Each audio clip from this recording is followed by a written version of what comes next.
আলহামদুলিল্লাহ, আল্লাহ পাকে অসীম অসীম দোয়ায় আবারও আমাদের প্রিয় নবী রহমতুল্লাহ আলামিন রওজা শরীফের দিকে, সেই সোনার মদিনার দেশ সৌদি আরবে প্রবাসী বাটিতে আবার চলে যাচ্ছি। ইনশাল্লাহ আল্লাহর নিয়ামত, অনেক কিছু হয়েছে, অনেক কিছু করতে পারছি। আলহামদুলিল্লাহ, ভাগ্য পরিণতি যেখানে দেখতে হবে সেখানেই রিজিকে একটা কথা আছে, আল্লাহ যেখানে যার রিজিক রাখে সেখানে দিতে হয়। তাই আল্লাহ আমার রিজিক যতদিন সৌদির মাটিতে আছে ততদিন সৌদিরে থাকতে হবে, এটা আল্লাহর হুকুম। হুকুম ছাড়া কোনো কিছু হয় না, কারণ আল্লাহ পাক যাকে যেখানে রিজিক রাখে তাকে সেখানে নিয়ে যায়।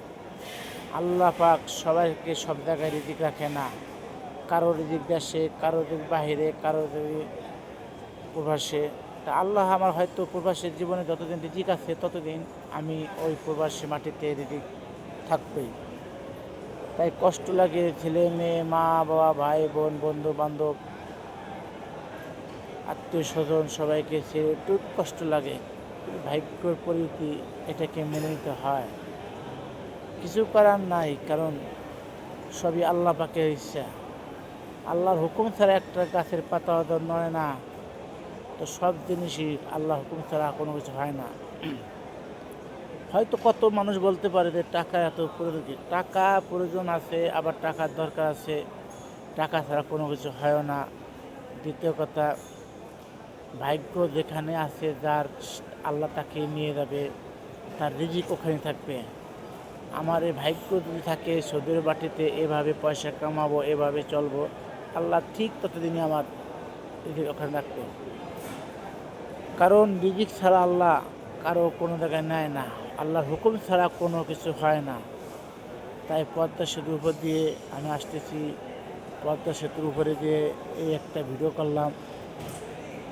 এখন পদ্মা সেতুর উপরে আছি, এই পদ্মা সেতুর ভেতরে মাঝখানে গাড়ির ভিতরে বসে আছি, সাগরের পানি কত সুন্দর, গাড়িতে আসতে আসতে আসতে আসতে চলতে এসেছি। ইনশাল্লাহ অনেক সুন্দর লাগে পদ্মা সেতুটা, শেখ হাসিনা করে দিছে। তাই আপনার দোয়া, এখন আমি ইনশাল্লাহ সৌদি আরবে যাব, পাক মাটিতে। আল্লাহ যেন আমাদের মনে আশা পূরণ করে সবাই ভালোভাবে থাকবেন, দেশবাসী মিলেমিশে সবাই আমার প্রতি দোয়া রাখবেন। আমি চাই আমার ভাই ব্রাদার সবাই ভালো থাকুক, মা বাপ সবাই ভালো থাকুক, আত্মীয় স্বজন ভালো থাকুক, পরাবর্তী সবাই ভালো রাখুক, সবার জন্য দোয়া থাকবে, সবার জন্য। আমি পদ্মা সেতু পার হইনি, তারপরে চলে যাচ্ছি গাড়িতে। গাড়ি স্পিড অনেক বেশি, ডাইরেক্ট গাড়ি তো অনেক স্পিড, গাড়ি খুব টানতেছে। গাড়ির ভিতরে যে বসা, বাস, ডাইরেক্ট বাস তো ডাইরেক্ট। এই যে এয়ারপোর্ট এসেছি, হজরত শাহজালাল এয়ারপোর্ট থেকে আমি একটু আন্দারের ভিতরে যাবো। ভিতরে এসে আমি এয়ারপোর্টের ভিতরে এসে আমি সব কিছু কাগজপত্র সব কিছু গুছাইয়া ইমিগ্রেশনের সামনে রেখেছি। দোয়া করবেন আপনারা। আমাদের এই হজরত শাহজালাল আন্তর্জাতিক বিমানবন্দর, এখানে হাসি খুশি জায়গা। এখানে মনে করেন মানুষের কত মানুষ কাঁদতেছে, কত মানুষ হাসতেছে, যারা উপরে যায় চোখের পানি ফেলাইতেছে, আর যারা নিচে আসে হাসি খুশি আসে। আমিও একদিন উপরে গেছি, কাঁদতেছি, আবার নিজের ওখানে এসে হাসতেছি। এটাই স্বাভাবিক। হাসি কান্না এয়ারপোর্ট খুবই ভালো লাগে না, কারণ যাওয়ার সময় খুব কষ্ট লাগে, আসার সময় খুব আনন্দ লাগে। কারণ এয়ারপোর্টের ভিতরে গেলে যাওয়ার সময় অনেক কষ্ট লাগে, ছেলে মেয়ে, মা বাবা, ভাই বোন, দেশবাসী সবাইকে ছেড়ে দিতে হয়। আর যখন আসি খুব ভালো লাগে, কিন্তু এখানে আনন্দতে কিছু বলতে পারি না, যাবার সময় চোখের পানি নিয়ে যেতে হয়। তবু আল্লাহর ইচ্ছা, তবু আল্লাহ পাকে রহমত, আল্লাহ যার যা করবে ভালোর জন্যই করবে। তাই সবাই আমাদের জন্য দোয়া করবেন, প্রবাসী ভাইদের জন্য দোয়া করবেন।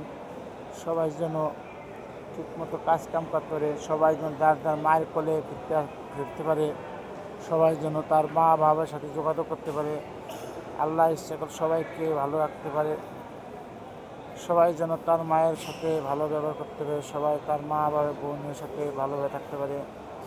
আমি দোয়া করি প্রবাসী ভাইরা সবাই ভালো থাকুক, কারণ প্রবাসী ভাইরা ভালো থাকলে আমার ভালো থাকা। আমার কথা হলো আমার একলা ভালো না, প্রবাসী সবাই ভালো থাকলে আমার কাছে ভালো থাকি।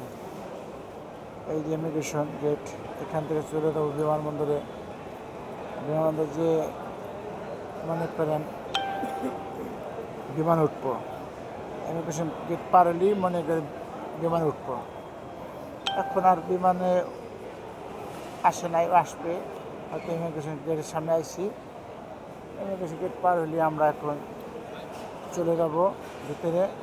বিমান আসবে, বিমান আসতে পারে আমরা বিমানে উঠে যাব। সবাই ভালো থাকবে। আল্লাহ হাফেজ।